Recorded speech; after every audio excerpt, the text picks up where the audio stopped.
Sa isang kaharian sinabi ng hari kung sino man ang makalangoy sa ilog na puno ng buwaya, ay bibigyan niya ng gantimpala at siya ang pipili kung ang prinsesa o kayamanan. Natatakot ang mga kalalakihan dahil sa dami ng buwaya.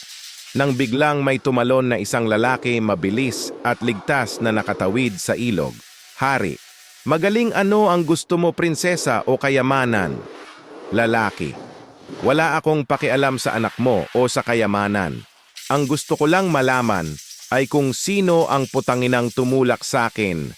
May isang babae na umiiyak dahil nawawala ang tatay niya. Girl, kuya tulungan niyo po ako. Boy, bakit? Girl, nawawala po kasi tatay ko, galing kami ng probinsya.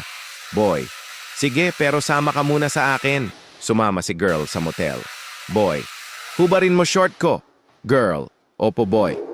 Hawakan mo junior ko tapos ilapit mo sa bibig mo. Girl, ganito po? Boy, oo, alam mo na gagawin mo? Girl, opo. Boy, okay, gawin mo na. Girl, nananawagan po ako sa tatay ko. Kung nasan ka man tay umuwi ka na sige na tay.